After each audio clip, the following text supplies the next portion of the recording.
James Allen. अध्याय 7। प्रशांति। हिंदी ऑडियोबुक.com।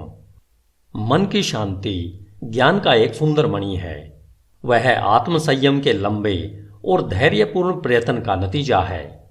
उसकी उपस्थिति परिपक्व अनुभव का और नियम व विचारों के उच्च ज्ञान व कार्यकलाप का चिन्ह है। हम उसी मात्रा में शांत होते हैं जितना हम विचार विकसित अस्तित्व के रूप में स्वयं को समझते हैं, क्योंकि ऐसा ज्ञान विचार के फलस्वरूप निश्चित ही दूसरों को समझने की क्षमता रखता है। और जैसे हम सही समझ को विकसित करते हैं और कारण व प्रभाव के आधार पर आंतरिक भावनाओं व विचारों को अधिक स्पष्टता से समझते हैं, हम चीखते चिल्लाते नहीं और चिंतित व दुखी नहीं होते। हम संतुलित, वचनबद्ध और शांत रहते हैं। वे लोग जो शांत हैं, जिन्होंने स्वयं को नियंत्रित करना सीखा है, जानते हैं कि स्वयं को दूसरों के माफिक कैसे बनाया जाए, और ये दूसरे बदले में शांत लोगों की आध्यात्मिक सामर्थ्य का सम्मान करते हैं और यह सोचते हैं कि उससे सीख सकते हैं और उस पर भरोसा कर सकते हैं। जितने अधिक प्रशांत हम बन जाते हैं, उतनी अधिक हमारी सफलता, हमारा प्रभाव व अच्छाई के लिए हमारा सामर्थ्य होता है। उदाहरण के लिए, साधारण सी बिक्री करने वाले लोग भी जैसे जैसे अपने आत्मनियंत्रण और समभाव को बढ़ा देंगे, उनकी व्यावसायिक प्रचुरता बढ़ती जाएगी, क्योंकि लोग ऐसे लोगों के साथ ही काम करना पसंद करेंगे जिनका व्यवहार अच्छा व स्थिर है। सशक्त और शांत लोगों को सदा सम्मान मिलता है, वह उनसे प्यार किया जाता है। वे प्यासी भूमि में छांव देने वाले पेड़ या फिर तूफान में पनाह देने वाली चट्टान की तरह होते हैं। शांत हृदय, मीठा स्वभाव व संतुलित जीवन किसे पसंद नहीं है। इससे कोई फर्क नहीं पड़ता कि वर्षा होती है या सूरज चमकता है, या इन आशीर्वादों को पाने वालों के जीवन में क्या परिवर्तन आते हैं। वे हरदम मधुर और शांत रहते हैं। वह चरित्र की विशिष्टता, जिसे शांतता कहते हैं, संस्कृति का आखिरी सबक है। वह जीवन का फूलना है, आत्मा का फलना है।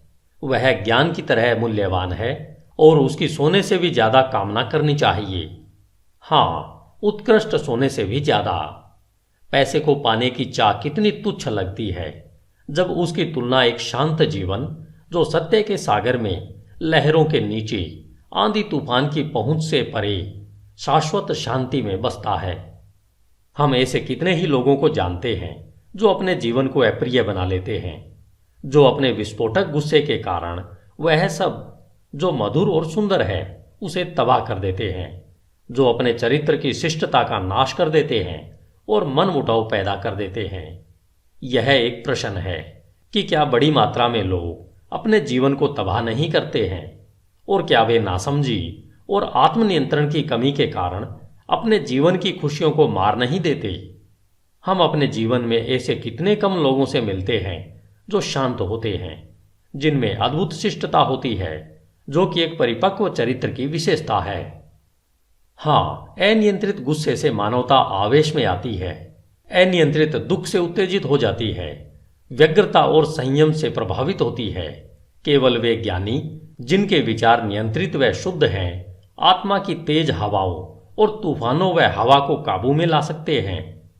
तूफान में डांवाडोल आत्मा, चाहे तुम कहीं भी क्यों न हो, चाहे किसी भी परिस्थितियों में क्यों न रहते हो, यह जानती है कि जीवन के समुद्र में पवित्रता के द्वीप मुस्कुरा रहे हैं और तुम्हारे आदर्शों का उजला किनारा तुम्हारे आने का इंतजार कर रहा है। विचारों की पतवार को अपने हाथों में कसकर पकड़ कर रखो। तुम्हारी आत्मा के जहाज में प्रबल स्वामी आराम करता है, वह केवल सोता है, उसे जगाओ। आत्मनियंत्रण सामर्थ्य है, सही विचार श्रेष्ठता है, शांतता शक्ति है। अपने हृदय से कहो, शांत रहो, स्थिर रहो। धन्यवाद। हिंदी ऑडियोबुक.com। आपका दिन शुभ हो।